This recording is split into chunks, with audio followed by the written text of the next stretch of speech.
kebatasan daripada maksimum perekaman 10 menit, maka masih tersisa. Nah, untuk menjadi perhatian ya, tadi kita sudah nyampe di pendekatan part. Untuk menjadi perhatian ya, untuk penjelasan lebih lanjut diharapkan ya anak-anak untuk mempelajari slide khusus mengenai pengukuran risiko dalam bentuk WS. Nah, di sini ini pengukuran risiko ya. Pengukuran risiko di sini ada diukur dimensi yang diukur ya. Kemudian ini dengan menggunakan ya exposure tersebut harus diukur, di mana pengukuran tersebut mempunyai dua manfaat, yaitu untuk dapat menentukan kepentingan, untuk dapat informasi. Dalam pengukuran risiko, dimensi yang diukur besarnya frekuensi dan tingkat kegawatan. Tadi udah kita jelaskan bahwa tingkat kegawatan. Nah, sekarang kita kembali mengenai untuk bagaimana untuk pengukuran. Nah, pengukuran. Di sini kembali lagi pengukuran kegawatan kerugian. Ini biasanya ya, dalam mengukur kegawatan kerugian potensi ada 3 yang perlu diperhatikan. Pertama, kemungkinan kerugian maksimum, probabilitas kerugian maksimum dari setiap peril ya. Kemudian keseluruhan daripada yang aggregate ya, keseluruhan kerugian maksimum setiap tahunnya. Nah, kita lihat ke contoh-contoh konsep penghitungan. Nah, sini konsep di dalam tadi kita nyampaikan probabilitas ya, probabilitas. Jadi dari uraian ya mengenai probabilitas bahwa pengukuran kerugian baik dari dimensi, frekuensi maupun dimensi kegawatan semuanya menyangkut kemungkinan probabilitas, berarti probabilitas ya. Nah, kemudian konsep sampel ya, konsep dengan sampel, space dan event. Artinya untuk mempelajari konsep probability perlu diawali dengan memahami konsep mengenai apa itu sample space dan apa itu event. Sample space yang selanjutnya disingkat dengan set S merupakan suatu set dari kejadian tertentu yang diamati, misalkan jumlah kecelakaan mobil di wilayah tertentu ya, kemudian selama waktu periode.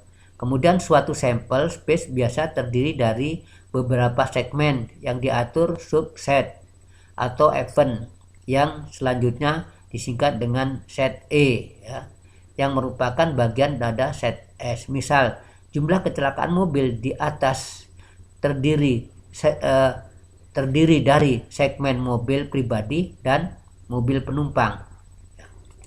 Untuk menghitung secara cermat probabilitas dari kecelakaan mobil tersebut, masing-masing event ya perlu diberi bobot.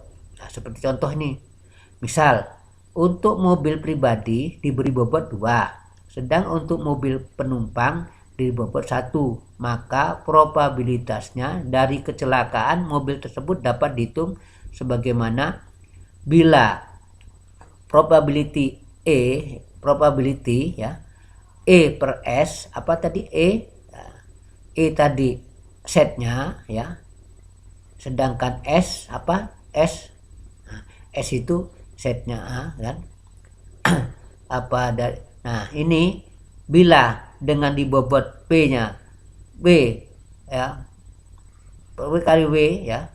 Nah, di mana probabilitas PE, di mana probabilitas terjadinya event, E subset atau event, S sampel space atau set, bobot dari masing-masing set, W bobot daripada masing-masing set.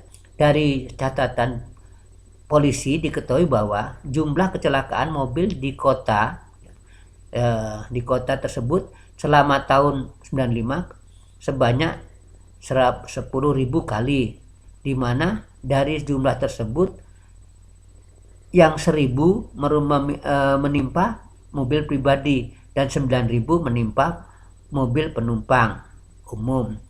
Dengan demikian probabilitasnya adalah ya, untuk yang pertama yang ini mobil pribadi 1000 per 10.000 sama dengan 10%. Nah, ini ingat kalau 1 per 10, 10%. Nah, kalau anak-anak kalau menulis ya jangan salah itu.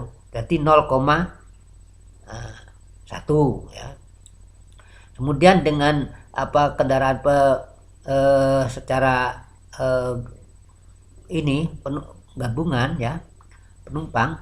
Nah, itu 2 kali ya dibagi 2 kali 1000 ditambah 1 dikurangi 9000. 9000 nya apa?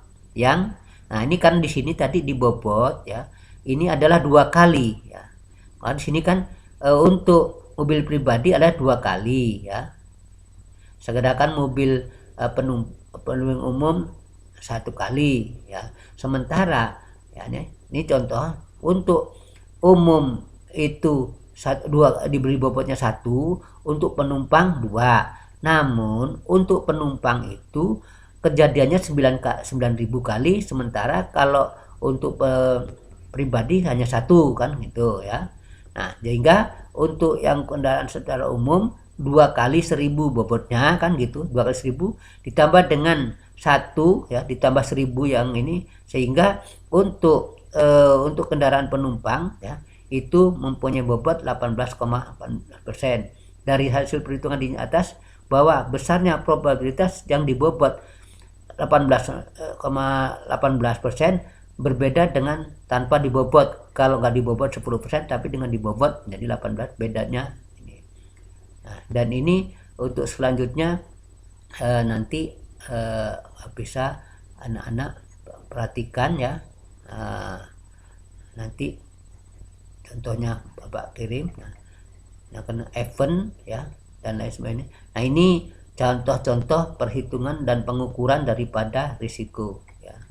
Nah, ini contoh misalkan kita dengan harapan, contoh nih nilai harapan ya, kita mengharapkan ya. Ini contoh, diketahui bahwa dari 100 buah rumah kemudian terbakarnya rumah adalah 30%. Terbakarnya satu rumah 37%, dan rata-rata kerugian adalah 100 juta, maka expect value-nya, kerugiannya adalah 37 juta ya. Artinya 37% terjadinya kebakaran itu 37%. Tingkat kerugian sebesar 100 juta, maka kemungkinan kerugian akan sebesar 37 juta, yaitu 37% kerugian. Tapi apabila terjadi peril, maka pihak asuransi harus membayar 100 juta karena pihak asuransi tidak merasa pasti bahwa peril tersebut terjadi. Sehingga expected loss-nya itu 37%. Selanjutnya, bila kemungkinan terbakarnya 2 rumah adalah 19%.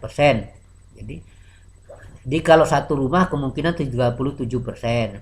Kalau 2 rumah kemungkinan hanya 19%. Maka expected loss-nya adalah 38. Dari mana? Nah, 38 19% kali 2 ya. Tadi satu rumah 37% ya. Nah, kemungkinan jadi kita kalau usaha itu sudah menyiapkan, berarti dananya kalau kita untuk satu rumah dengan tingkat kerugian 37%, terjadi kebakaran kemungkinan rugi 37 juta.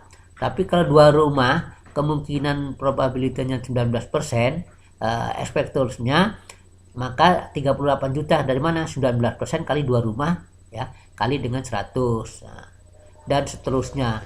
Nah, ini inilah yang dapat Bapak sampaikan. Kemudian untuk ini ya perhitungan perilnya nanti bisa kalau nggak bisa dibuka di perkuliahan, nanti Bapak bisa kirim ke mungkin ke grup. Nah, Demikian